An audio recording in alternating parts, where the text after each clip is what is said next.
So I made the huge mistake of actually applying for the Chase Freedom Unlimited rather than the Chase Freedom Flex. But luckily, I was actually able to do a product change to a card that is no longer advertised within the Chase website, but it is still available within their ecosystem. Now that card is going to be called the Chase OG Freedom. Now the Chase OG Freedom does have similar features to the Chase Freedom Flex, but before we get to that comparison, I do want to compare the actual Chase Freedom Unlimited to the OG Freedom card. So looking over at the Chase Freedom Unlimited, you are going to be getting 3% cash back on dining at restaurants. That's including takeout and eligible delivery services. You're going to be earning 3% on drugstores, and you're going to be earning 5% on travel purchases through the Chase Travel Portal. And then the main part where this card really stands out is that you are going to be getting 1.5% cash back on all other spend. So now looking over to the Chase OG Freedom card, you are going to be earning 5% cash back of up to $1,500 in combined purchases. So that's going to be per quarter. And if you don't know what per quarter means, it's basically every 3 months, Chase would select certain categories to where you can earn that 5% cash back of to that limit, as mentioned, $1,500. And so just to give you guys an example of what they're advertising for this upcoming quarter, it's going to be 5% on Amazon, additional 5% on Chase Travel, and you're going to be getting 5% back on Feeding America. Now, even though Chase does not actually advertise this specific card on their website, if you do Google Chase OG Freedom, there is kind of like a hidden link that Chase offers to actually show you guys what the rotating categories are going to be for that specific quarter. Now, this isn't the only way to actually see what the rotating categories are. If you log into the Chase app, you're actually able to see what those rotating categories are as well. Now, as far as the process of doing a product change from the Chase Freedom Unlimited to the Chase OG Freedom, it's actually quite simple, but yet a little bit complex in a way is the best way to put it. But if you're going to be starting this process, all you got to do is call the number on the back of the Chase Freedom Unlimited card. You're going to be going through the whole operating system. And once you get to an actual physical person, then you would just tell them you want to do the product change to the OG Freedom. Now, depending on who you get, this is where it kind of gets a little bit complex, because the first person I ended up speaking with was telling me that that card is no longer available. And this is something that one of my subscribers actually mentioned to me, that you may run into this issue. And I ended up just following what that subscriber actually suggested, which was actually just go ahead and tell them, never mind, I don't want to do the product change. And then maybe around 30 minutes later, I ended up calling again and I got a whole different person and they changed my card to the OG Freedom card seamlessly. And so it is going to be varying on who you get, and maybe that person wasn't as experienced on doing that, but just make sure that you are getting the OG Freedom rather than the Chase Freedom Flex.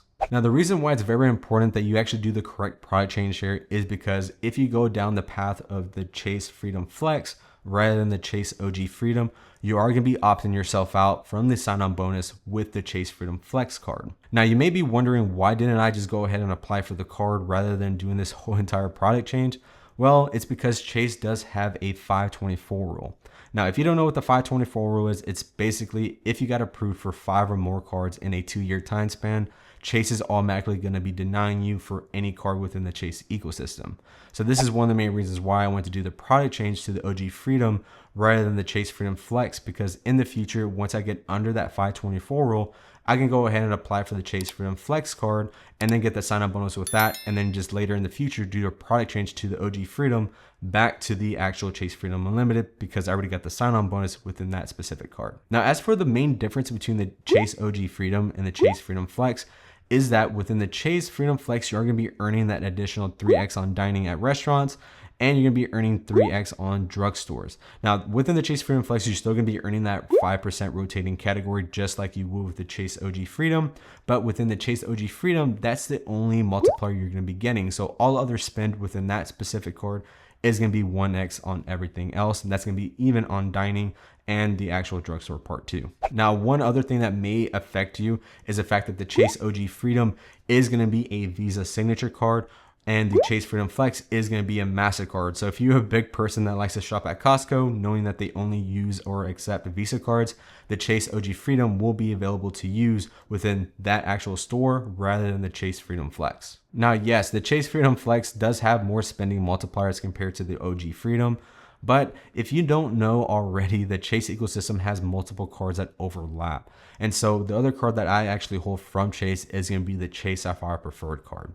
Now, the Chase Sapphire Preferred card is going to be allowing me to earn that 3% on dining, 2x on travel, 3x on online groceries, 3x on select streaming services. So this card does have a little bit more, but the main part that I use this card for is going to be for dining if I want to actually get additional points. So you're not technically losing out if you have multiple cards within Chase. Now, the reason why I would rather use the Chase Sapphire preferred card for dining is the fact that you are going to be getting that additional 10% of your total purchases made within that previous year. So to me, that's like every year I get like a little sign-on bonus, whether that be a little bit of points. It all depends on you and how you look at it, but hey, free points is free points in my book. Now, as for the reason why it was a huge mistake on my end is because I simply didn't have a credit card strategy.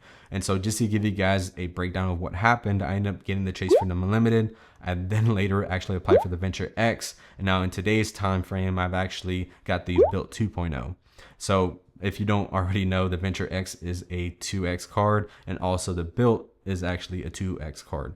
And I would argue that it's actually technically a 3.33X card. And if you actually get the full explanation of why that is, I'll actually link that video here on the top right corner of your screen. Now, actually looking at the spending multipliers, you can see I'd rather use a 2X catch-all card rather than a 1.5. Now, yes, some people may argue that the Chase ecosystem has better transfer partners rather than the Capital One ecosystem or the Built. But if you know how to properly use your transfer partners, I still believe that you can actually maximize them the same way you would within the Chase ecosystem.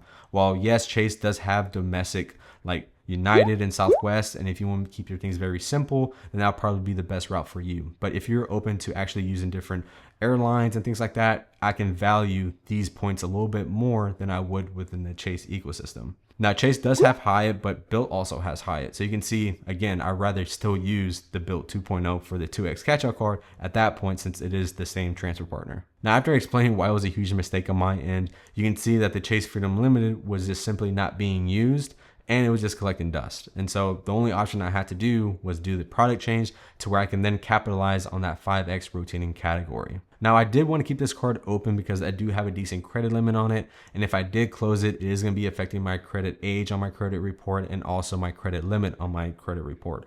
And so this was also a benefit to me in the future for my credit score. So keeping this card alive and being used, it's still going to be benefiting me both ways by actually capitalizing on the spending multipliers and it benefiting my credit score. But overall, I do want to make sure that you guys understand that if you do plan on applying for credit cards, to have a credit card strategy to where you are going to be using these cards in the near future, because that is what is now affecting me, because I have multiple cards that I applied for and now I have cards that are overlapping.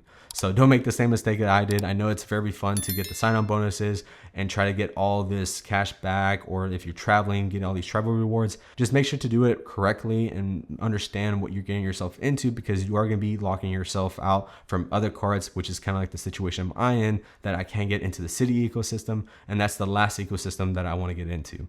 But I'm going to go ahead and leave this video at that. And as always, let's try to keep things simple, and I'll see you on the next one.